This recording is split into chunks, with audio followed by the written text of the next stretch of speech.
In 2006, Forbes Smiley III, a rare map dealer, admitted in federal court to stealing almost 100 rare maps worth millions of dollars. At the National Archives, author Michael Blanding recounted Mr. Smiley's career as a dealer and a thief, and he describes the historical significance of the maps stolen from several libraries and universities. This is about an hour.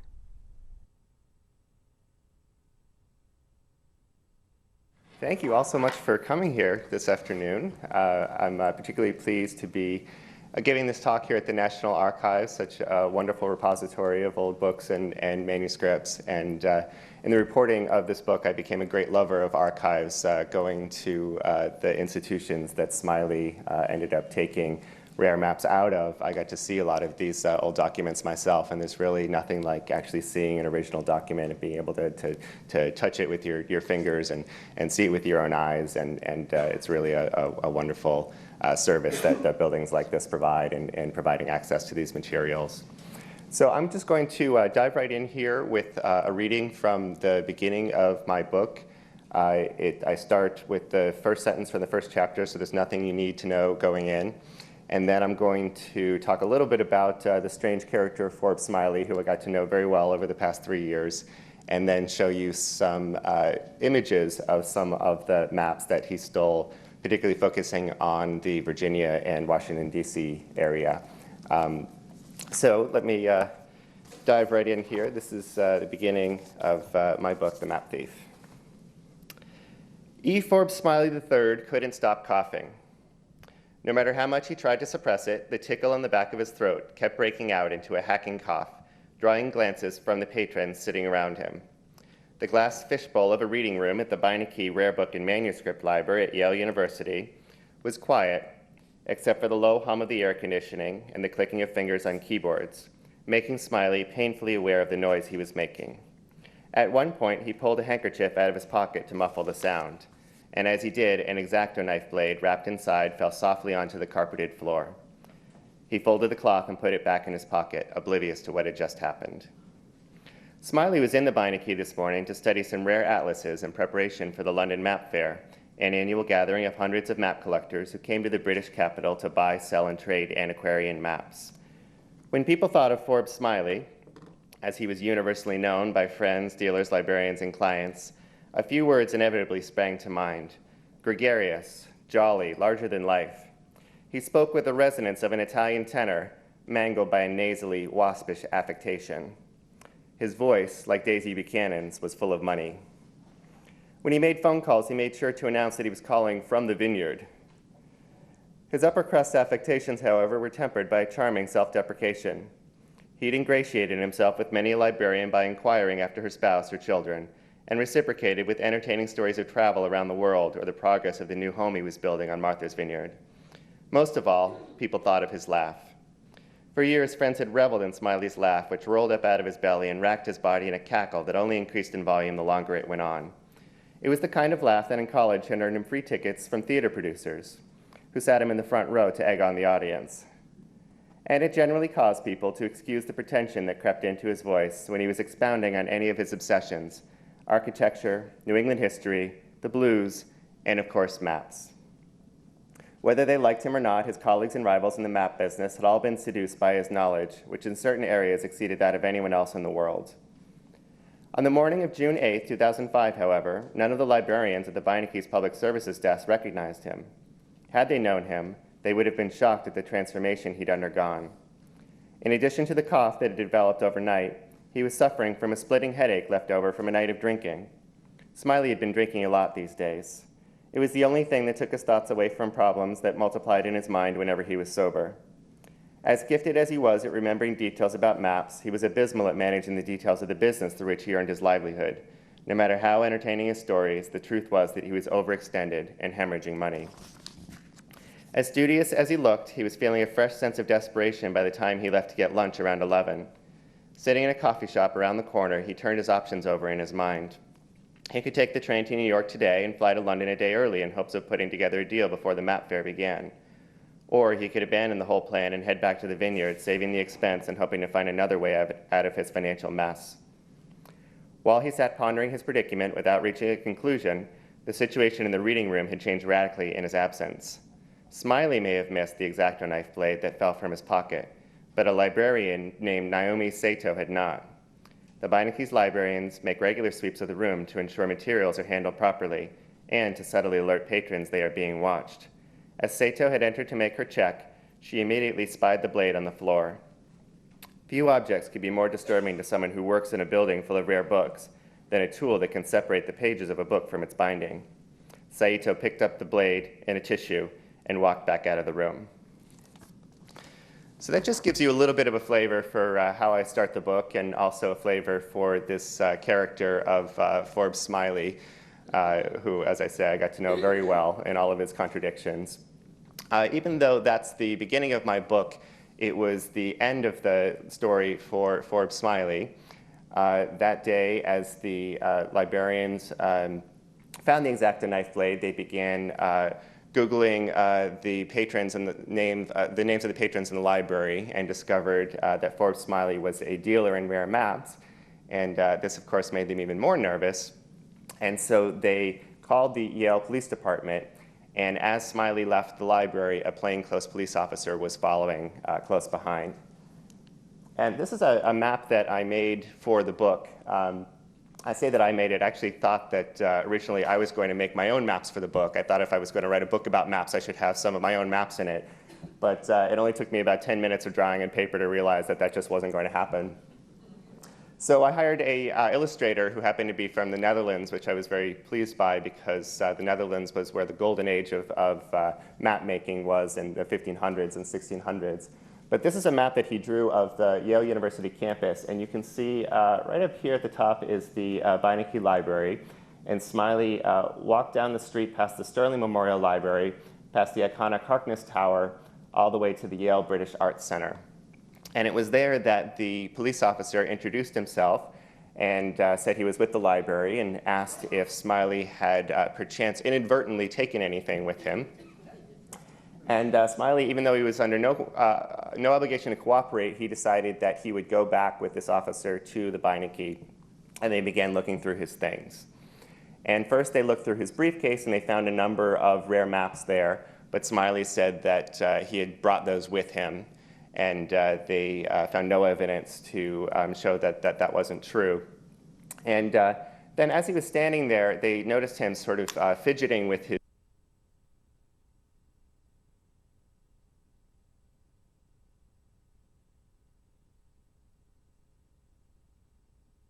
New England by John Smith.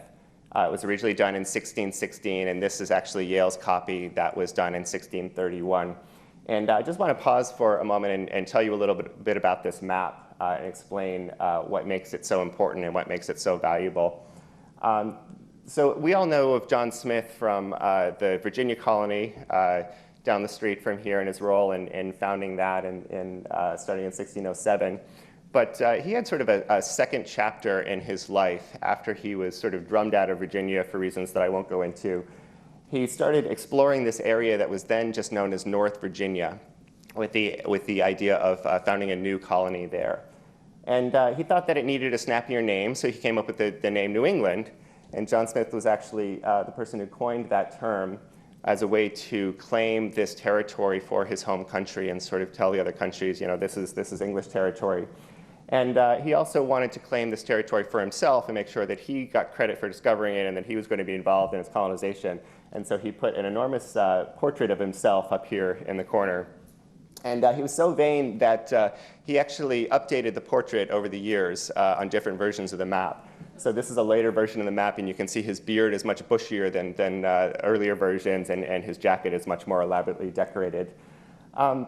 The other interesting thing about this map is that you probably can't see it from there, but all up and down the coastline here are names of English towns and cities. London is there, and Cambridge and Oxford and other places. And of course, in 1616, before the Pilgrims landed in New England, none of those cities or towns existed. And the reason that they're there on the map is because after he made the map, he brought it to England, and he presented it to Prince Charles at the time and asked him to change the names of all of the Native American settlements to English towns and cities. And so it was this sort of breathtaking act of virtual colonization that occurred before a single English settler had actually set foot in the territory. And it did succeed in claiming the territory for England. And interestingly, most of the towns and cities on the map have since disappeared, or at least they're not in the places that he put them. But one of them has remained. Right down here in the corner, you can see where he wrote Plymouth. And that was actually where the Pilgrims, when they sailed from Plymouth with a copy of Smith's map in hand on the Mayflower, they steered to that location and they founded their colony there and took the name for the Plymouth colony. So this is a really important map. It's a really seminal document in the founding and exploration of North America. And it's also a quite rare map. So even though it's not a one-of-a-kind, there's only a few dozen copies of this map that exist in various institutions throughout the country and the world. And because of that, it's a very valuable map. So at auction, this map could go easily for $50,000 to a map collector. And so when Smiley was found with this map that was both rare and valuable, one of the librarians at the time noticed the handwriting at the bottom of the map and recognized it as belonging to a patron of Yale who had donated a lot of rare books and maps to the library. And so she immediately cried out, "That's our map." And they put handcuffs on Smiley and led him away to spend the night in jail. So the FBI was called in to investigate this case. And immediately they realized that they had a problem. So as I mentioned, there may have been only a few dozen copies of this map, but it's not so rare that there's only one copy. It's not like a work of art in a museum, for example, where there's only one copy of it, and if it's missing from the wall, then everyone knows that it was stolen. An FBI agent came in and said, I understand that Smiley had a copy of this map, that you are missing a copy of this map, but how do I know that the copy that you're missing is the copy that Smiley took? And they actually got lucky very early on in the case with another map that Smiley had on him that day. And it's this one. This is a map by Gerard de Jode, and he was one of those Dutch map makers that I was talking about from the 1500s. And this is the world map from his atlas, which is even more rare than the Smith map. It was only produced in the first edition of his atlas, which never sold very well in the first place, and very few copies of this map survive. It's probably worth about $150,000 at least at auction. And so it wasn't what was on the front of this map that interested investigators, though. It was what was on the back of this map. So you can see that on the back of the map there were these four little wormholes that had been made by these parasitic pests probably hundreds of years ago as it was sitting on the dusty shelf of a library. And the four holes on the map lined up exactly with four holes in the atlas that was in Yale's collection that Smiley was looking at that day. And so this was as good as a fingerprint to investigators. It was sort of this cartographic CSI that they were able to really catch him red-handed and say, yes, he took this map, and yes, it came from this volume belonging to Yale. And because it was an object worth over $100,000, they could charge him with a federal crime of theft of an object of cultural heritage, which carries a hefty federal sentence. And so the FBI agent, now that they knew that Smiley had stolen at least two maps and probably more, the FBI agent began to further investigate the case. And even though he knew nothing about rare maps when he started working on the case, he did know a lot about thieves.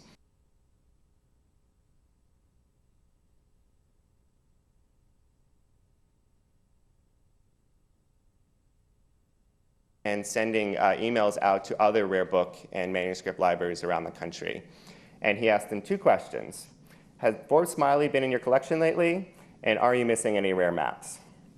And 6 institutions answered yes to both of those questions. At Yale University, both the Sterling and the Beinecke were missing maps. The Boston Public Library, the New York Public Library, which was missing maps from 2 divisions, the map division and the rare books division, the Houghton Library at Harvard, the British Library in London, and the Newberry Library in Chicago. And so now it became this sort of treasure hunt where the investigators had to determine what maps were missing from the libraries, what books Smiley looked at, which maps he may have taken, and where those maps may have ended up. And it became quite an ordeal. The libraries had to go back in many cases through hundreds of call slips dating back several years to find which items Smiley had looked at, and then compare them to their catalogs for those items. And oftentimes, as you can imagine, with these rare books that are acquired, over 100 years ago, they were not very accurately cataloged in terms of what maps they contain. And so some of them might just say map or maps. Some of them may list some maps but not others. Some of them may have said they had a map, but been missing it long before Smiley got there. So it was really this difficult enterprise that they had to go in to figure out the extent of his crimes. Lucky for them, he did come forward when he heard that there were federal charges pending against him. Smiley did come forward and he offered to cooperate. As David said, he eventually admitted stealing 97 maps, but the libraries to this day accuse him of stealing more than he admitted, and I'll get to that in a moment and show you some examples of that. The maps that he stole were worth over $3 million in total, so they were the creme de la creme of antique maps, the most expensive, most valuable maps that he stole. And so all this happened in 2005, 2006. And this was all had been reported in the newspapers. It was all pretty well known by the time that I started on this trail in 2011. I remember reading about this case in the New Yorker and other places when it happened. I've always been a map lover myself, and I was always very intrigued by these rare objects and the fact that people were willing to pay thousands and tens of thousands of dollars for them. It made me curious to know more about why that was the case.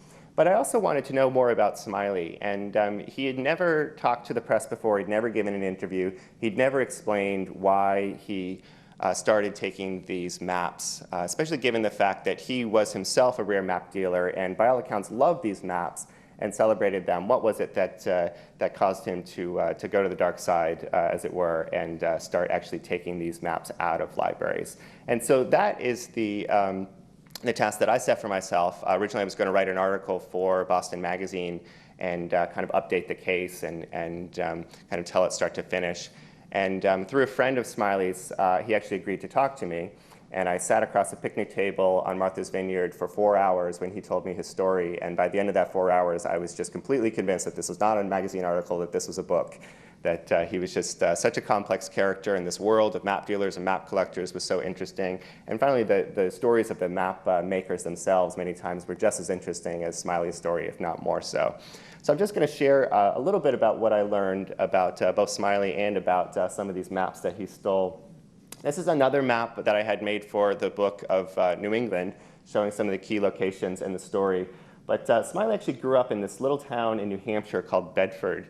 And despite his highfalutin name, E. Forbes Smiley III, he actually grew up middle class as the son of an electrical engineer.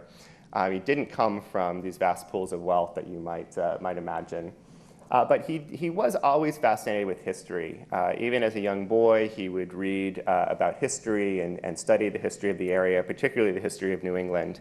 And he went to college in Hampshire College in Amherst, Massachusetts. And he made history a specialty, history and religion, and he was known for all sorts of eccentric things like reciting the Iliad in the middle of campus, or taking a walk and telling his friends about every church steeple that they passed and the history of the architecture of that church. After college, he settled in New York, and it was there that he entered the map trade.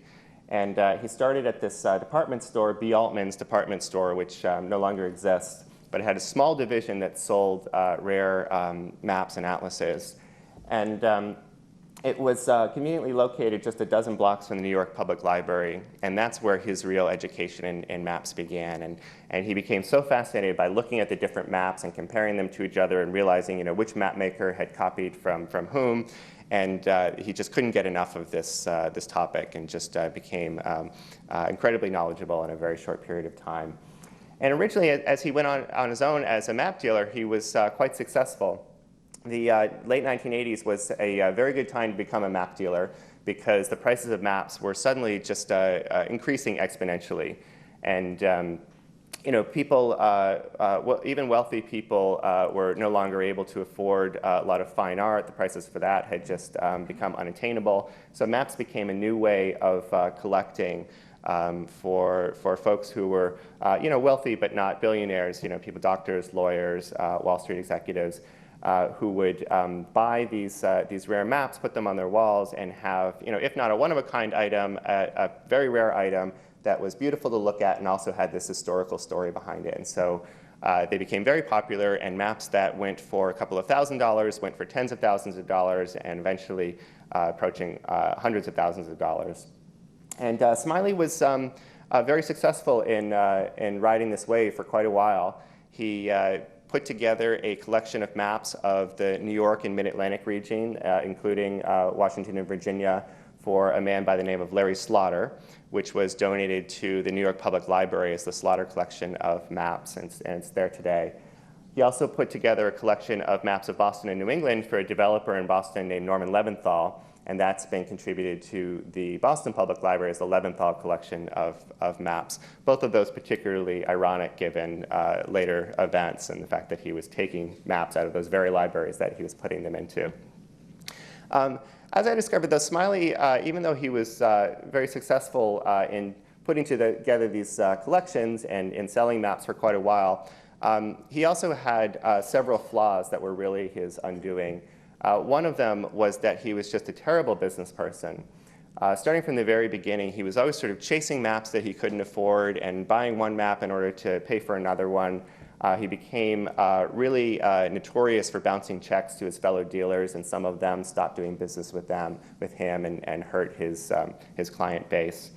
And then, in addition, as maps became more valuable in the 1980s, there was also a lot more competition that ensued. And so a number of new map dealers came in, and they really looked at it as a business. And we may think of map dealing and collecting as this sort of rarefied pursuit of people studiously studying in libraries, but it's actually quite a business, and in some ways a cutthroat business of people bidding against each other at auctions for a very small number of very rare and valuable items. And a number of these map dealers didn't like Smiley very much, either because he bounced checks to them or because they just thought him sort of arrogant and sort of a know-it-all, and so they would bid up against him at auction and sometimes drive the price up on him. Sometimes they would band together against him. And lastly, Smiley was just never a team player. He was always had this sort of secretive, kind of go-it-alone attitude that he was just going to make it on his own 2 feet, and he didn't need anyone else's help. And again, that contributed to his financial problems because it was really necessary sometimes for different dealers to sort of band together in bidding on certain items that they would then split up. And so he became even less able to compete because of that. And eventually, as he told me, he was too proud to sort of admit that he had failed in this pursuit, and he told me that he was looking at a map at the Sterling Memorial Library on the table in front of him, realizing that he could fold it down to the size of a credit card, walk out with it in his pocket, and sell it the next day for $30,000. And that was the moment when temptation got the better of him. He sold that first map and may have told himself that it was just this one-time thing that he was going to do and get out of his financial duress. But of course, that started a slippery slope, and he began stealing more and more maps and selling them for more and more money, and became the map thief that I write about in my book. I'm just going to talk about a few of the maps that he stole, just to give you an idea of the kind of items that he took and why they're valuable and what he did with them when he took them. This is another map by John Smith. It's actually a map that he made a few years before his map of New England, and it's a map of the Virginia colony. And it's a particularly striking map because John Smith had very rudimentary surveying materials. He went up and down Chesapeake Bay and the rivers in a very small boat, and just had a sextant that he would use to take sights on different landmarks. And from that, he was able to create this very accurate map of the region that was in use as a map for 200 years after he created it. And as you can see on this map, he did not put a picture of himself. He put a picture of the Native American chief Powhatan in the corner, and this picture of another Native American here. there's little crosses at some areas along the rivers that he put there, and scholars today think that that was the limits of the area that he actually individually surveyed himself, and the point past that was areas that he actually relied upon the knowledge of the natives of the area to map the rest of the area, and you can see how accurate that is as well. So it's particularly successful and really quite amazing that he was able to do the job he was on this. This is a map that, and Smiley stole, well, there were 2 copies of this map that were missing from the Boston Public Library. And when Smiley admitted the maps that he had taken, he only admitted to stealing 1. And interestingly enough, the librarian afterwards did not give up on this. He was sure that Smiley had taken the other one as well, and he began scanning dealers' catalogs and actually saw a copy of this map and went down to New York with the book that the map was missing from, and was able to match that map against the book by a little impression that was made in the page on the, that was facing where the map was missing. So that's at least one map that Smiley did not admit to that was eventually recovered by the library. This is another map of Virginia. You can see Chesapeake Bay here. So in the Smith map, you can see that north is actually to the right, and then on this map, north is at the top. But you can see the Chesapeake Bay and the Appalachian Mountains here. And this map was sort of the definitive map of the 18th century of the Virginia and Washington area. And it was all done from original surveys by Joshua Fry and Peter Jefferson. And if you're wondering if that Jefferson has any relation to Thomas Jefferson, he was actually his father. And after Peter Jefferson died, he bequeathed his surveying equipment to Thomas Jefferson, who actually created some maps of his own, including one map of Virginia. But this map was made in response to the growing tensions between the French and the English. So as the colonists move inward into the mountains, they began running up against the French, who were sort of coming down from Canada. And eventually that would erupt in the French and Indian War. But for almost 100 years before war actually broke out, there was sort of this cartographic war that went on between the English and the French, with them both drawing competing maps in order to claim the territory of the Ohio Valley and into Virginia. And so this map was actually commissioned in order to survey this area here where these competing claims were taking place, and was leaps ahead of any maps for the time, and was the most accurate map into the Revolutionary War.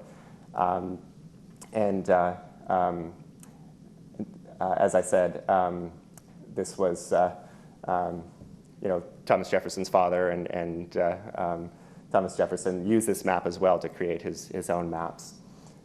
This map was taken from the Boston Public Library. It was part of a atlas of maps of the United States that was made in 1775, right around the time of the American Revolution, and this is one that Smiley took out of that atlas. I just wanted to show you a few maps of Washington, D.C. as well, since that's where we are today. So this is a map that was made in 1792. It was the first printed map of Washington, D.C., and it was made by Andrew Ellicott, who was the assistant of Charles L'Enfant, who many of you have no doubt heard of. L'Enfant Plaza is just a few blocks from here. L'Enfant was the one who designed Washington, D.C., and designed it on a model of Paris and these sort of grand boulevards that would go through the center of the city. And unfortunately, he put one of those boulevards through one of the property of one of the main landowners at the time, and he wasn't all that thrilled about it, and complained to Washington and Jefferson, who were in charge of plans for the Capitol, and L'Enfant was dismissed. And so it fell to Ellicott to continue his plans and actually put them into practice. And he finished the surveying and produced a series of maps of Washington, D.C. And the first published map was done in June of 1792. but there were two sort of pirated versions that appeared in magazines before the official map was ever printed. And this map that you're looking at was actually in a magazine that was printed in Boston. And it's incredibly rare. The other map was in a magazine in Philadelphia. That one's more common. The Boston map is incredibly rare. And after Smiley's thefts were discovered, both Harvard and the Boston Public Library were both missing their copy of the Ellicott map from the edition of that magazine. And of course, Smiley only admitted stealing one copy of this map. And so after the maps were recovered, a number of the libraries all went down to New Haven and to look at the maps and determine whose was whose. So they had a little bit of a fight over some of these maps, and being librarians, it was of course a quiet fight, but there was a lot of maps that changed hands and that went to different institutions who were able to prove through different marks in the map or different impressions or things whose was whose. And this actually was proven to be Harvard's copy of this map. So the Boston Public Library is still missing their edition.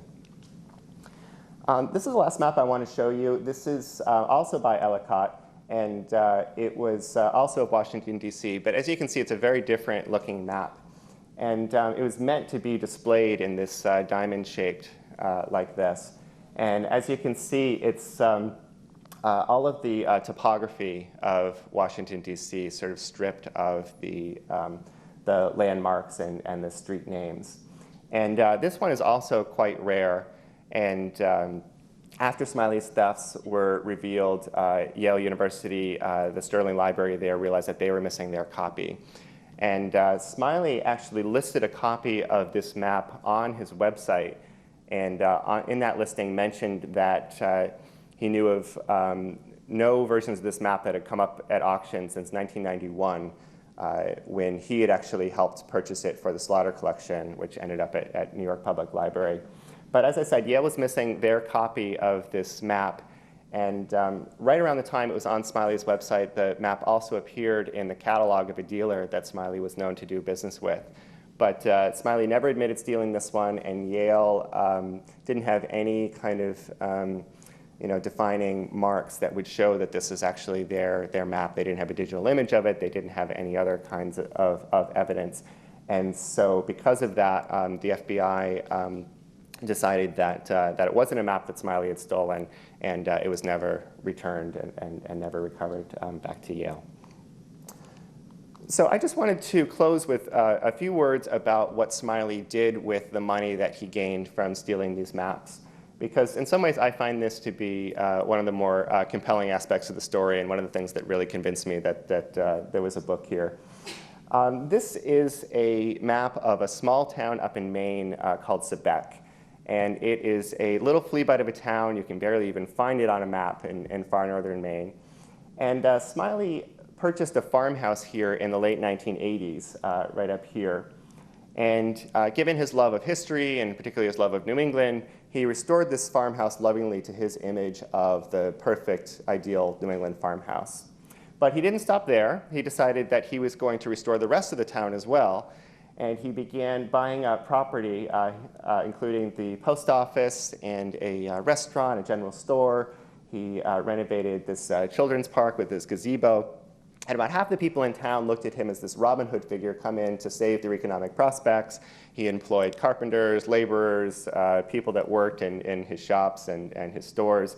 All in all, spent about $1 million on this project of renovating this town. Of course, the other half of the town wasn't all that pleased about some New Yorker coming up to Maine and telling them what to do with their town and how to run their property.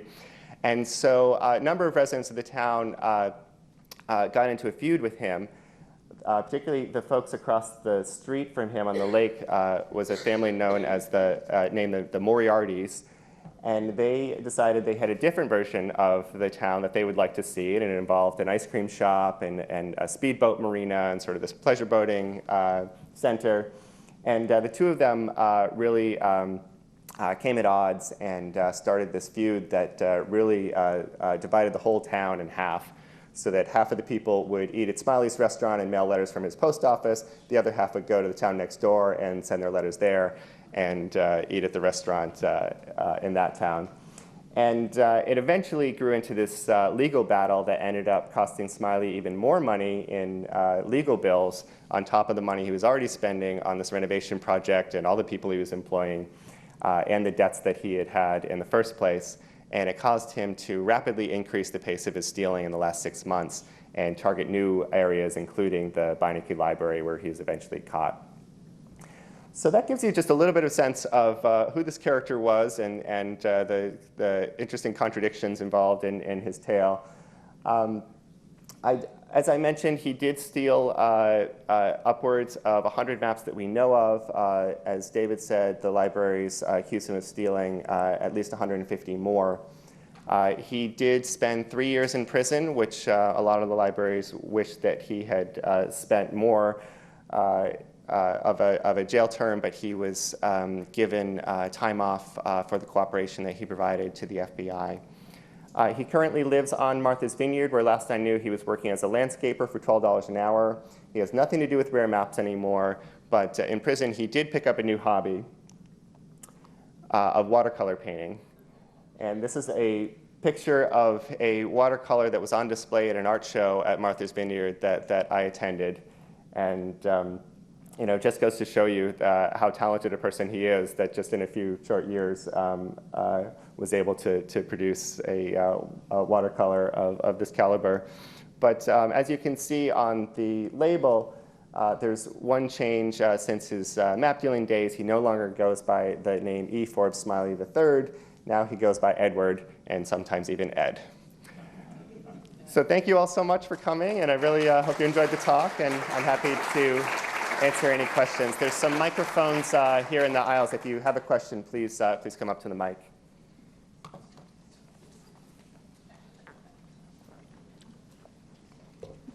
Thank you very much. Informational and then more general.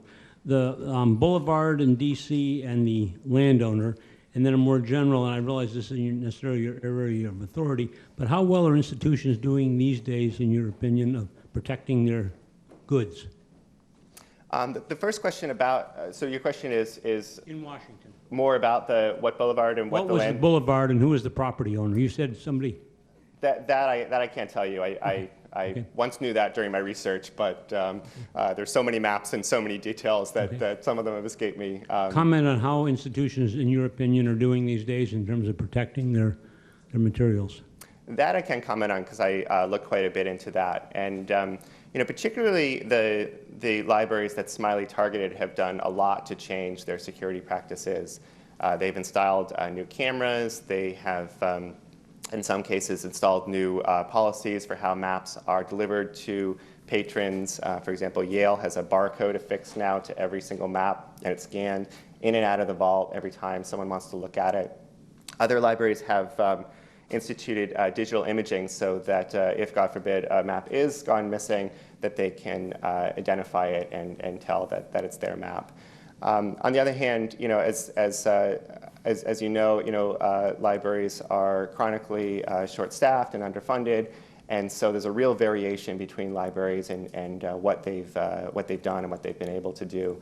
And there wasn't a single curator who I spoke to who said that this couldn't happen again somewhere. As long as we're providing access to these materials, unless we want to lock them all up and just provide digital images to people, which I think would be a real shame, you're going to assume some measure of risk. And the question is, how much risk are you able to minimize?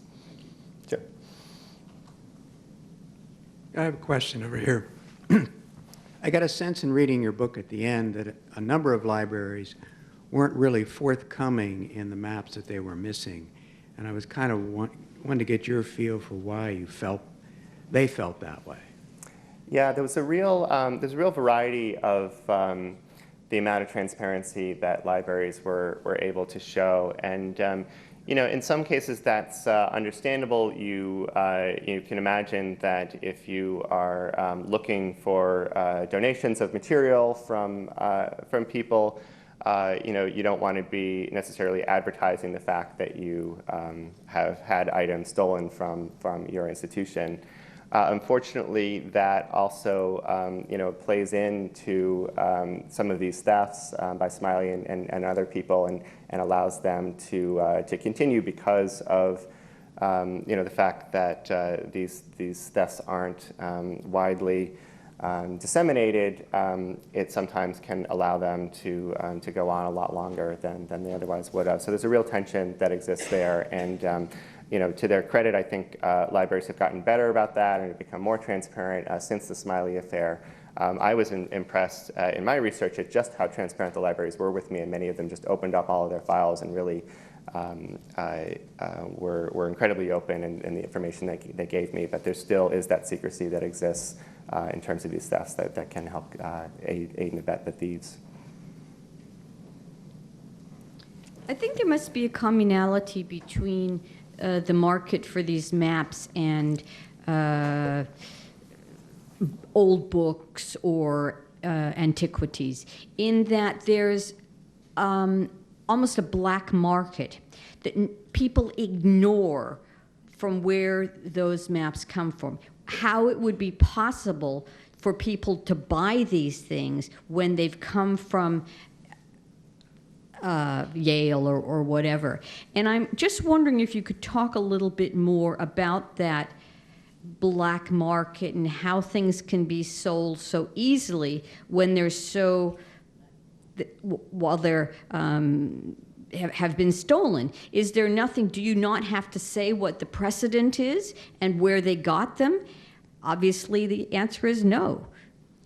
Yeah, it's really interesting. As I started to research this issue and find out how these maps are bought and sold, a lot of people ask me, is there some kind of black market where they're selling these things, to some fence or something, and then it's, ending up in this private collection in Japan or something. And it's actually, unlike art thefts of rare maps and books can be done quite out in the open, because there are multiple copies of these things. So Smiley would go primarily to 3 dealers that he'd worked with for a number of years, and he would say that he was selling off maps that were in a collection of an old Boston dealer or old Boston collector, and he was going to be coming to them with very rare material over the next few months. And those dealers bought that story, they believed him, and they bought these maps and then sold them on to other collectors, and they put them right on their wall in full display. And there's definitely some criticism of whether those dealers should have asked more questions and whether they should have accepted Smiley's story at face value. At the same time, it's very difficult in some cases to actually prove the provenance of these maps. Once you go back a couple of decades, it can be sometimes hard, even if you know that it was sold at auction, in the 1990s, then you've got to ask sort of when was it sold before that, and going back, more than 2 or 3 steps is often very hard. And so I think there has been a lot more effort on the part of dealers to look at provenance and not just to take the seller's word at face value, but I think that is one of the issues inherent in the field that, again, sort of aids and abets the thieves. No shame either. It's the wanting to acquire it overcomes the possibility that perhaps it was taken from Yale Library. It just astounds me, but I mean, I certainly think that's the case in some cases, that there's sort of this willful ignorance that appears where you don't ask too many questions because you don't want to know the answers to them. But I don't think that represents everybody in the field, but certainly some of that does go on. Thank you very much. Sure. I just wanted to answer the question that the gentleman raised a few minutes ago about the location of that. Oh, nice. The mansion that got torn down was owned by one of the 3 commissioners, the original commissioners, Daniel Carroll, the brother and other relations of the Charles Carroll of Carrollton and so forth. Big landowner. And the mansion was located at the intersection of what is now New Jersey Avenue and Independence Avenue, basically in the front yard of the Capitol building. And L'Enfant knew where the land, what land was his to play with and what land was still private land. He knew that was his land. Carroll ignored him. So he, just to prove his point, L'Enfant went in the dead of night with his workmen and tore that building down just to prove that it was his. And that's what helped to contribute to his dismissal. So wonderful. Thank you so much for telling that story. And just goes to show you, the story behind some of these maps that, politics was alive and well in D.C. even before the city of D.C. was actually created here. Over here. I'm wondering how much his watercolors sell for, and is there possibly a future for him in that field? I don't know. That art show was part of a grant that the Island Cultural Commission gave money to different artists to display their work. I think maybe he made like $2,000 or something. But certainly I don't know if it has occurred to him that he could sell E. Forbes Smiley originals and profit just from the name alone. But to my knowledge, he hasn't gone and actually sold any of his work. Hi. First, thanks for an engaging talk. Just two quick questions. If there were a movie on the Edward Smiley story, who do you see playing Mr. Smiley, since you know him that well? And secondly, with the Archivist of the United States sitting right in front of you, if you could procure any map in any way without punishment in the world, what would that be? Got to be careful what I say here. The Archivist is right there. In terms of the movie, I sort of see William H. Macy as the Forbes Smiley character. That's the one that immediately springs to mind, with maybe Brad Pitt as the crusading investigative reporter, telling his story. And casting is being done as you speak. In terms of the map that I would take if I could. It would probably be a map from Yale that I uncovered during my research. It was by this gentleman by the name of John Seller, and there's only 3 copies in the world, and it was a very early map of New England, and it shows the area of New England around the time of King Philip's War. And so it's this really interesting map where there's all these pictures of colonists and Native Americans fighting each other, and it's this real kind of like glimpse in time to this area. And of course, being from New England, it's really particularly interesting to me. And the interesting thing about that map is that it's actually been stolen twice from Yale. That it was stolen back in the 70s, and was by another map thief who sold it, and it was recovered. And then Smiley came in and stole it again, and actually put a copy on his website. He actually colored the map, which was just particularly devastating given the fact there's only 3 of these things. He actually colored it, and he put it on his website, and in his description of the map said that there was a version at Yale that was uncolored, but that this was a different version, which was just really, the height of hubris that he would do such a thing. But the map itself is just really, really beautiful. I'd love to have it on my wall. Thank you. Great. Well, thank you all so much. If there's no more questions, really appreciate you coming, and I'm happy to sign any books that people may have.